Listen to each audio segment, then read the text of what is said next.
Hey, what's going on, guys? It's your boy Mike, and today we're going to talk about Peloton. I was asked by a friend of mine what I thought about this thing, and initially I looked at it, I'm like, I'm not going to do a video on it. And the more I thought about it, I'm like, you know what? I'm going to do a video on the Peloton ad. So here we are.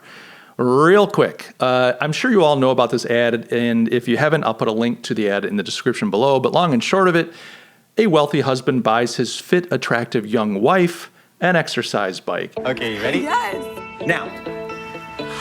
A Peloton? She proceeds to videotape throughout the year to vlog her work at trying to become a better person by using this bike. All the scenes, she kind of looks nervous and worried and weak. And then at the end, she's reviewing her year in review with her husband. And she's looking at him with this desperate look on her face like, please, please accept me for who I am. Thank you. This holiday, give the gift of Peloton. Now, the outrage culture latched onto this. The social justice warriors, the feminists, they're just furious. They're infuriated. How dare you portray a woman in this regard?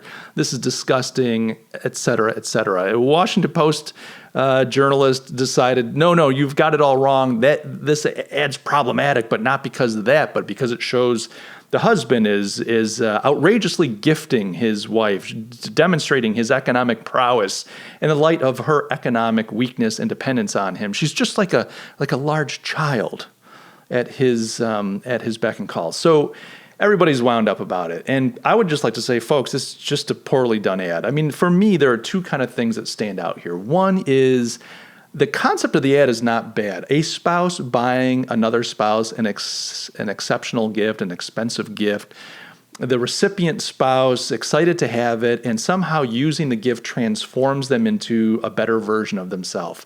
That's a powerful concept. That's a good concept. And that is a concept that has been acceptable to mankind for generations. Nay, I say centuries when you get out of the advertising world and just into storytelling. This is a good concept. I think the whole problem with this is just poorly executed. Now, I don't know if Peloton has an internal ad group that put this together or if they hired an agency that did this for them. But the long and short of it is the flaw with this ad is its direction, the creative direction. So you've got this woman, and I think there are three things that you could change about her that would make this ad work so much better. First is the look on her face. And she says as much in an interview on Today. I mean, honestly, I think it was just my face. And she's right. She's got this like kind of worried, anxiety-ridden look on her face. And I think through better direction, they could have said, no, we want you to look confident. We want you to look empowered, not fearful and full of trepidation. We want you to look confident. I think just the look on her face as she's using the equipment and as she's reviewing the video with her husband would have been, a game changer. It's a subtlety and it's a nuance, but it would have changed the ad completely, and we wouldn't be here talking about it. So thank God they didn't do it right. And secondly, the other thing I think they could have done, they could have just spliced in a couple really quick 2-second scenes of her doing things outside of the exercise bike. So maybe she's on the bike. Maybe they cut to a scene of her giving a presentation in a boardroom to her peers and superiors, confidently displaying her expertise and power. They could have cut back to her on the bike. They could have shown her in another quick scene just helping her daughter learn to ride a bike or learn to make food or do something, giving the daughter a sense of agency. So in those instances, what you would have seen is her confidently using the bike and growing as a person and then succeeding in the various areas of her life that she values and cares about. That right there would have transformed the ad. And then lastly, she could have been reviewing this tape of her throughout the year, using the bike, conquering challenges and becoming a better, transformed, more successful person, as almost like the mountaintop experience. Way they've got it now, it's almost like, please, I hope you like this. I'm giving you this as a gift, almost like I lost 3 pounds. This is my gift to you. They could have had her on the mountaintop. She climbed. She's now surveying the view. She's enjoying her accomplishment and taking it all in. They could have had her doing that on her own. The husband didn't even need to be in the shot. He could have come in as she's enjoying it for herself, and then she could have invited him to be part of this reverie, this moment of accomplishment that she has earned for herself, and then he could have been a participant in that. So I think that some subtle, nuanced changes to the way this thing was directed and executed would have made all the difference. And so if I were Peloton, I'd really be looking at the agency. I'd look at the internal group, or I'd look at the agency that I'm working with, and I'd say, okay, maybe it's time for a change. I think the other thing that comes to mind for me, and it's worth sharing with you, is you gotta take into account data.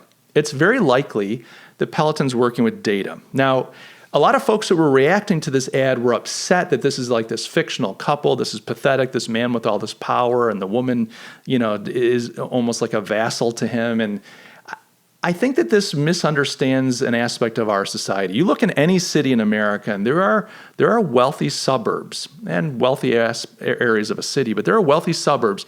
There is a cross-section of this country, maybe not the majority, but there is amongst the upper middle class, a cross-section of people where they're young, affluent, with children. The husband is a high earner. He's economically powerful. The wife is happy with this arrangement. She takes care of the kids. She gets to go do fun things with her friends. She might be a member of a country club and hang out. I mean, this is a real thing. And whether we like it or not, these are real people that have chosen to live this way. It could also be a power couple. They could both be attorneys. They could both be economically powerful, but they're living this kind of idealized life that most people don't live. And so what happens is people think that their experience should be what the American experience should be, or is what the American experience is. And that's just not the case. Just because you're living a certain way doesn't mean that's the average or that's the way it should be. This is a free country. People get to choose the way they'd like to make their arrangements and live their life. And so this instance of showing a husband bringing an expensive gift to an attractive young wife, there are people that live this life. And I'm guessing that Peloton has done its research, and it knows its market is this kind of stratification, this demographic of the American experience. Now, bear in mind, there are two things. You have often in a product or a service, you have a customer and a consumer. They're not always the same thing. An analogous example would be baby food. The mother is often the customer. She's making the purchase. She's making the choice for the baby food. The baby is the consumer. Now, the consumer has a huge impact on what the customer decides to buy. If you get your little rugrat mashed peas, and your rugrat will not eat the peas, even if you make the airplane noise, they still won't open their little gob and eat those peas, then you're going to go find a different brand. You're going to get a different style. You're trying to find a different way to sell that problem. So the consumer has a big influence on what the customer does, but ultimately the customer buys. In this instance, they're showing the man as the customer and the woman as the consumer. And it's very likely, it's possible, that they have data to back that up. So should we criticize Peloton for saying this is our market? We understand our market. And don't forget, there are other drivers that we have to come to terms with. People love science and they love data when it supports their narrative. They hate science and data when it doesn't support their narrative. And so I think we have to decide, are we doing things based on the data or are we not? And, are we Gillette? Are we just saying we're going to take a stand and then lose $5 billion off of our balance sheet? Or are we going to do what the data suggests? Are we going to make things that are thoughtful and responsible, ethical and moral, but also line up with the data? And so, for instance, I think it's safe to say a lot of men, heterosexual men, want the women in their lives to look up to them, not to be worshiped, not to be vaunted, not to be groveled before, but they want to be regarded by their women. That's just, it's a generational, age-old thing. You can look through history, look at our pop culture, our entertainment, look at some of these posters of movies and book covers. There is a fantasy that goes too far, but there is an idea that men want to be regarded. They want to be respected by the women that they care about. And I think on the flip side, and I'm going to get in trouble for this, so let's start the flame war now, but I think women want to be cherished often by the men in their lives. Now, there are all kinds of variations in the American experience and European experience and so on. It's not limited to that. But my point being, there is data out there to support this concept. And so when you look at this ad, you go, yeah, the ad's a little heavy-handed. It's not directed well. But some of these ideas behind the ad, they're not ideas that are really that controversial. They're ideas that have worked for generations. They're ideas that many, many millions of people embrace, whether consciously or unconsciously, and order their lives around some of these things. So look, I just feel like you got to come to terms with reality. Yeah, let's do things in a way that's ethical. Let's do things in a way that's moral. Let's do things in a way that builds everybody up, doesn't manipulate and tear people down.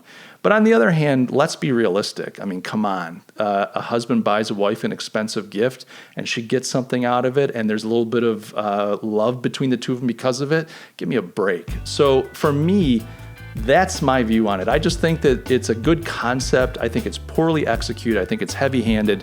I think with a little bit of nuance, a little bit of sophistication, this thing could have been a great ad for them. And I'm assuming that they know their market. I'm assuming that they know the people that they're talking to. They just didn't get the messaging on point this time. So hey, kudos to Peloton. They tried, and they're sticking to it. They haven't taken the ad down, which I respect them for that. Don't let people push you around. Maybe come out and say, yeah, we think we'd like to tweak it a little bit, but don't let people push you around. Do your thing. And better luck next time. That's the way marketing goes. You have a miss, you learn from the miss, and you dial it in. But don't let the crowds determine what you do. Let the paying customers tell you what you should do, because they're the ones ultimately that matter for you guys. I hope this is useful. And as always, love you guys. I'll catch you in the next video. Cheers.